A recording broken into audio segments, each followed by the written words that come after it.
Ex-friends of a serial killer. What were they like? Not a serial killer, but I went to school with the guy that murdered Chris Kyle, American Sniper, and Chad Littlefield. He was a pretty normal kid. Kinda funny. Had ADHD, I believe, and was in some of the academic assistance programs if I can remember right. Class clown type for the most part. Don't remember him getting into a bunch of fights or anything. Nothing specific really stands out. His mom was one of our teachers in elementary. He left school early and joined the military. Did a couple tours, including the Haitian disaster relief in the early 2010s. Apparently fishing bodies out of wreckage is what messed him up really bad. After that he had horrible PTSD and developed some bad mental health issues. Chris and Chad were doing arranged therapy business for veterans. Eddie snapped and murdered him for his truck, big modified diesel, and took off. Horrible story and outcome from someone who was once pretty normal. I knew him from 3rd grade or so until senior year. Not great friends or anything, but he seemed like a decent guy. We'd been out of school for about 10 years or so when it happened, so a lot changed over that time. I'm sure he was fairly normal. My ex-GF's brother. Nobody had a clue until the police gave their theory, and then the whole family pretty much agreed it was him. How many victims, if you don't mind me asking? Yeah dude, what's his kill streak? Not serial killer, but allegedly a serial child molester. We were friends. He was always a little off compared to the other kids, but I thought we were really good friends for a while. This was when we were quite young. Thinking back though, sadly, I think he may have been abused himself in some way by his parents. I slept over one night and it was the weirdest experience. His dad came into the room for some reason and he made me hide in the closet and pretend not to be there. Nothing happened, but it was a big red flag. I'm projecting a lot off of that one weird experience, but that's what I remember. Other than that, he always lived in fear of his parents, but we really just thought they were strict. In high school, he seemed like your overcompensating jock type, but nothing crazy or weird. We were okay friends then, but drifted apart. Then, like a lot of years later, I was talking to my mom and she informed me that, oh yeah, blank got caught molesting a bunch of kids. It was pretty fucked up, but sure enough it was in the paper. She showed me the clipping. Yeah, she's weird. Anyways, I have no idea if he ended up going to prison or whatever and didn't really want to know. It's just sad shit either way, and I hope it really wasn't true. Charming. Had lots of friends. I remember sitting on the school bus thinking I should try to be more like Hi Monsieur. He was always smiling, and girls would flirt with Hi Monsieur. About 8 to 10 years after that, he was arrested along with another guy his age for the burglary, rape, and murder of a very old woman and her dog. I was gonna say, serial killer means more than one, but fuck that guy. Who kills an old woman and a dog? Not a serial killer, but I worked with a guy who killed his wife and her new boyfriend. They were separated, and then himself.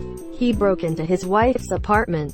She called cops, but they didn't get there in time, and lined them up along a wall, including their kids. Didn't shoot the kids, thankfully, but they witnessed this all, and were part of the lineup, probably thinking they were next. He was the world's nicest, most easygoing guy. Never had an unkind word for anyone. Hard to believe he could do something like that. I think he bottled it up inside until he just snapped. I think losing your temper and spouting off at people who deserve it once in a while is probably good for you. Don't always pretend to be happy if you're not. Someday it might be too much for you. Could not agree more about not always pretending to be happy. I'm seeing so much recently in lockdown of how you should try and stay positive. Honestly, sometimes just acknowledging you have these feelings is better than just ignoring. The Monsieur played D&D with a guy on deployment for a few months while I was in the Navy. We hung out in the same group of people. I stopped playing because he kept trying to rape all the female NPCs, player characters.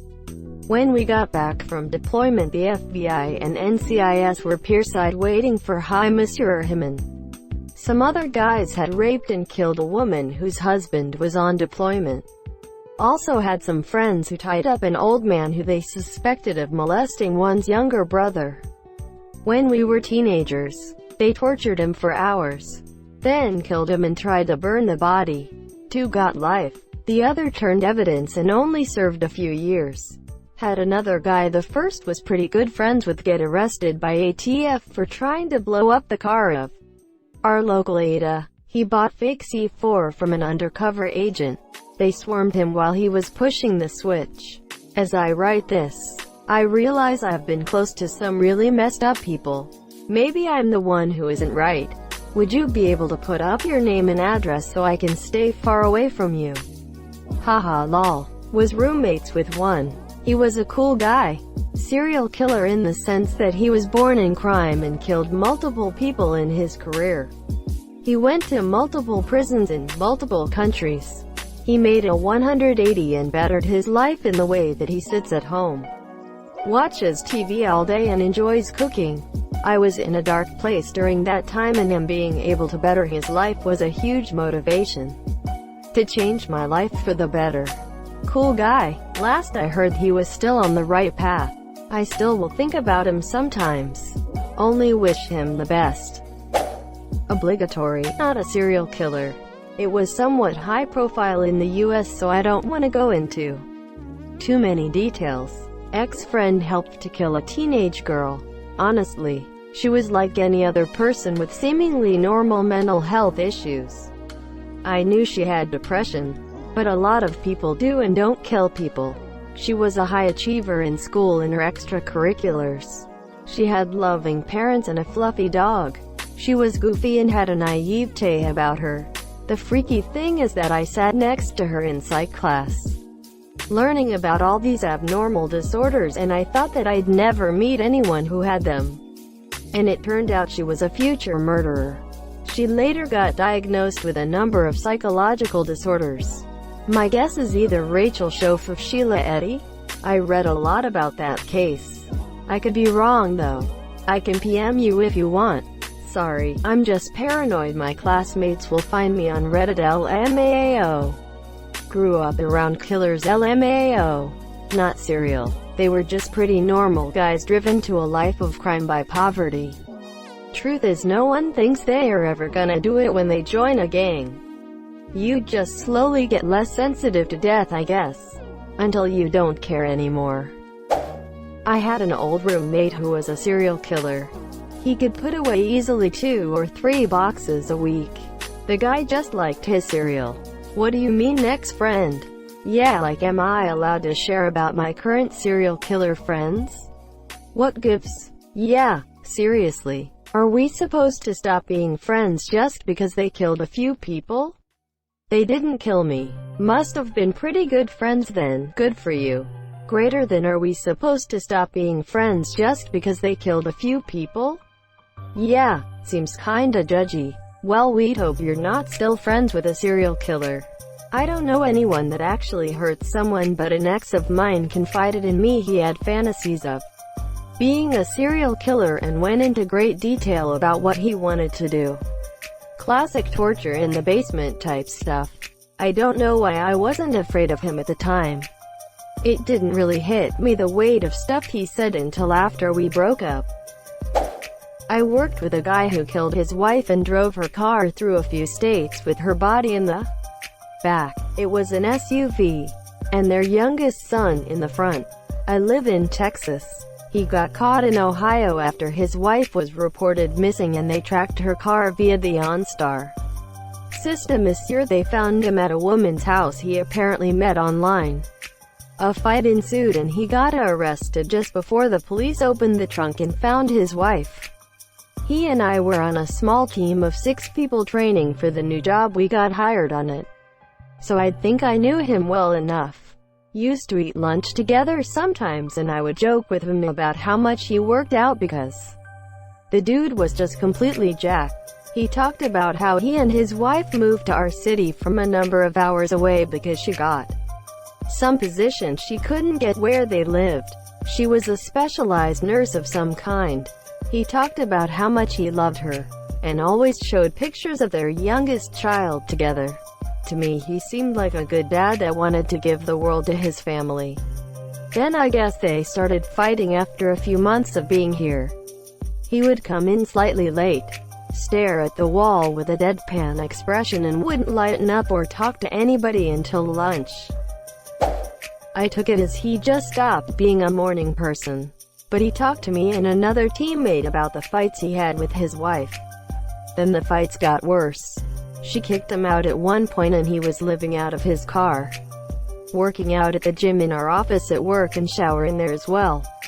In the morning he'd often stare at the keyboard of his computer and wouldn't respond to anyone's jokes or comments. Coworker and I bought him lunch one day and he opened up to us. He told us that his wife threatened to take his son away and that he'd never see him again. And said, "I swear, I'll kill or die before that happens." And of course, we thought nothing of it. It's the kind of thing people just say.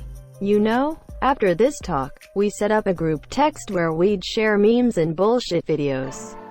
The last text I got from him was him telling us he needed to get out and asking us to get drinks or something with "Hi monsieur." Both of us were busy that day, so we couldn't. Next day back at work, he isn't there. 2 more days pass. Nothing. I ask our trainer if he's heard anything, as he wasn't responding to texts, and the trainer gave me a look and said he couldn't discuss it. I found out what happened when I googled his name. Horrible sad face. My mom told me a story on how her aunt and her aunt's friends were almost killed by Ted Bundy in his earlier killing years. Better question, current friends of a serial killer, what were they like? Dad had theater classes with a kid who murdered his GF, cut her body up, and stuffed her into a suitcase before dumping it in a garbage bin in Cali. He said he was overall a weird, off-putting kid that tended to stick to himself and wore trench coats. Thank you so much for watching and have a good day.